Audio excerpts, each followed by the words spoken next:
Voc aber o applicativo sem decidir abrir. O polyger J est se movendo antes que voc tenha formado a intento de mover. Isso no hbido. Uma sequência de resposta motora automatizada instalada por design. In 2022, behavioral neuroscientist Dr. Anna Lembke, director of Stanford's Addiction Medicine Program and author of the clinical study Dopamine Nation, which documented parallels between digital platform engagement and substance dependency patterns, testified before the U.S. Senate that the scroll gesture had been specifically engineered to bypass the brain's intentionality circuits. Her precise language: the scroll was designed to eliminate the decision point, not reduce friction. Eliminate the decision. The gesture and the reward are fused into a single automated behavioral loop that operates below the threshold of conscious choice. By the end of this video, you will know exactly how the scroll gesture was engineered using documented ritual design principles, which institutional systems developed the behavioral architecture it is built on, and why the specific physical motion of the thumb moving downward on a glass surface produces a neurological state that 7,000 years of documented religious practice identified as the optimal condition for institutional influence. The blueprint exists. It was written long before the touchscreen. In 2013, Loren Brichter filed a patent that would become one of the most consequential interface design decisions in the history of consumer technology. Brichter invented the pull-to-refresh gesture, the specific motion of dragging content downward to trigger a content update while working on the Twitter client Tweety. In a 2017 interview with The Guardian, Brichter stated directly that he had not considered the behavioral consequences of the gesture when he designed it. He described pull-to-refresh as addictive and expressed regret about its proliferation. He compared it, explicitly, to a slot machine lever. That comparison was more precise than Brichter likely intended. The slot machine lever is not an interface convenience. It is a ritual gesture of physical motion that, through repetition and variable reward association, has been conditioned to trigger anticipatory dopamine release before the outcome is revealed. The motion itself becomes the behavioral activation, independent of the result. B. Pfeffer, Skinner documented this mechanism in 1938. Casino designers operationalized it in the 1960s. Brichter's pull-to-refresh gesture reproduced it in a touchscreen context without, by his own account, intending to. The infinite scroll was designed by Aza Raskin in 2006 while working at Humanized, a user interface consultancy. Raskin has since publicly stated that he regrets the design and estimates it costs humanity approximately 200,000 hours of collective attention per day. His statement contains an implicit acknowledgement that receives insufficient analytical attention. The scroll was not designed as a neutral content navigation tool. It was designed to eliminate the moment of stopping the page break, the load screen, the natural pause that had previously inserted a micro-decision point into content consumption. Removing the pause removed the decision. The content and the motion became continuous. The ritual loop was closed. But that is only the surface. To understand why the scroll produces the specific neurological state it produces, you need to understand what ritual motion is, not as a spiritual concept, but as a documented behavioral technology. Ritual, in the anthropological and institutional sense, is not ceremony. It is a class of repetitive physical behavior that, through consistent association with specific outcomes, becomes a conditioned behavioral trigger, a motion that activates a neurological state independent of any conscious decision to enter that state. The motion precedes the intention. The state arrives before the choice.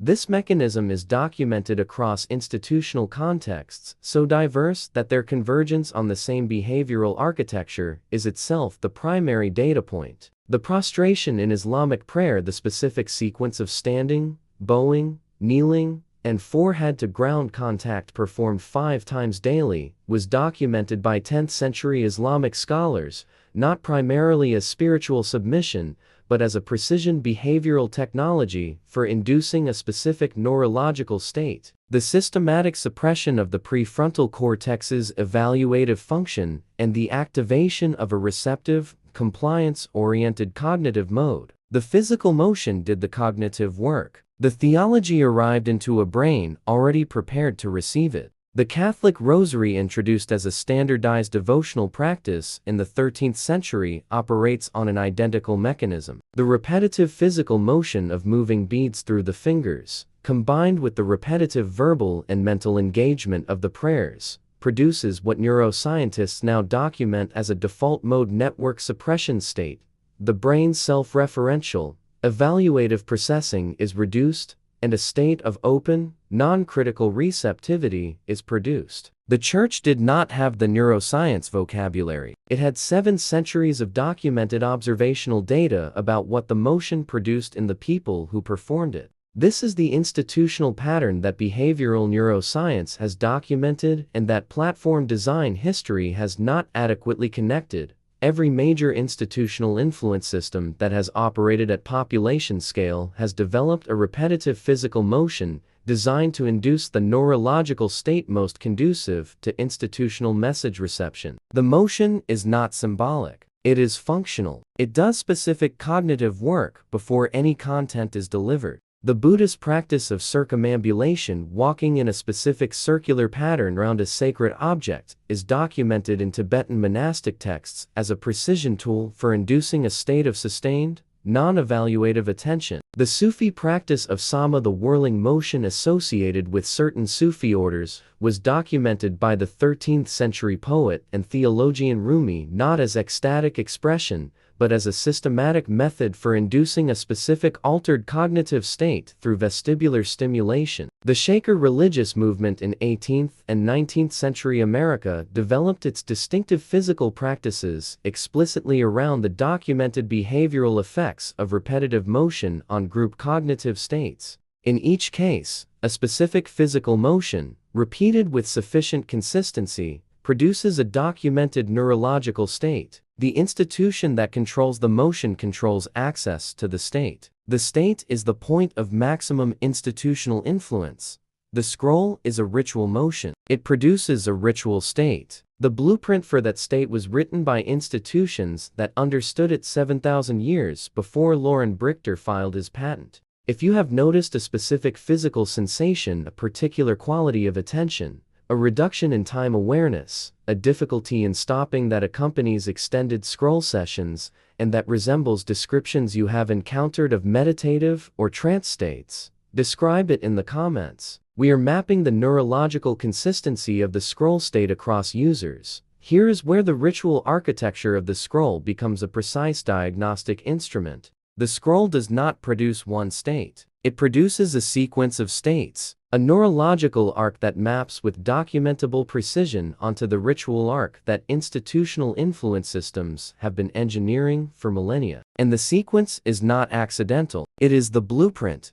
Wait, look at the structure again. The first state is threshold activation. The moment the thumb contacts the screen and begins moving, the brain registers a transition from non-engaged to engaged status. In ritual architecture, this is the liminal crossing, the moment of entering sacred space, marked by a physical gesture that signals to the nervous system that a different set of behavioral rules now applies. In Islamic prayer, it is the takbir, the raising of the hands to the ears, that marks the formal entry into the prayer state. In the scroll, it is the first downward motion. The brain has been conditioned, through thousands of previous repetitions, to associate that specific motion with the entry into a specific neurological state. The gesture is the door. The door opens automatically. That is not a design choice. It is a conditioned behavioral protocol identical in mechanism to the ritual threshold gestures documented across every major institutional influence system in human history.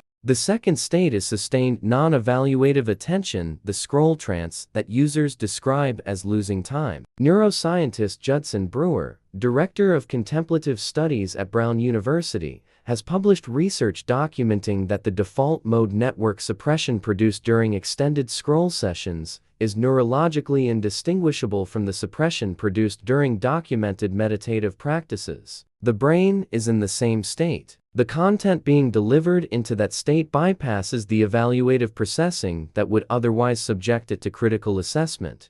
This is the state every institutional influence system has identified as the point of maximum receptivity. It is the state the confessional ritual produced before doctrinal content was delivered. It is the state the rosary produced before the Hail Mary prayers arrived. It is the state the circumambulation produced before the practitioner entered the inner sanctum. The scroll produces it continuously, on demand, in the pocket of every person who has performed the gesture enough times to have it conditioned as an automatic behavioral trigger. The pattern does not stop there. The third state is variable reward activation, the neurological spike produced when engaging content arrives after a sequence of non-engaging content. This is the slot machine mechanism Brichter named without fully analyzing.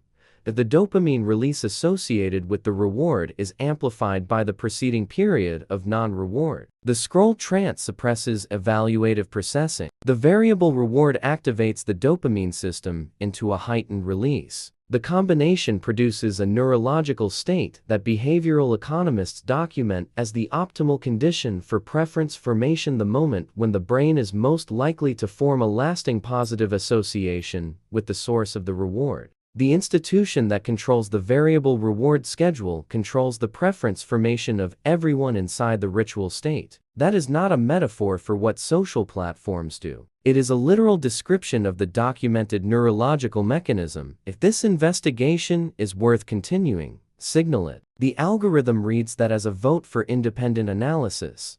Here is the applicable lens. The next time you notice yourself in an extended scroll session, do not ask what content you are consuming. Ask what neurological state you are in. Notice whether time awareness has reduced. Notice whether you are evaluating content or receiving it. Notice whether the motion of your thumb has become autonomous. Whether it is continuing without a conscious decision to continue. If you can answer yes to any of those questions, you are inside the ritual state. You are at the point of maximum institutional receptivity. Every piece of content arriving into that state is arriving into a brain that is not fully evaluating it. The platform knows this. The ritual architecture was designed to produce exactly this. The blueprint, 7,000 years of documented institutional knowledge about how repetitive physical motion produces neurological receptivity, was available to every behavioral scientist who contributed to the design of the scroll gesture. The counter-architecture is the pause. Not the decision to stop. Decisions are difficult inside the ritual state.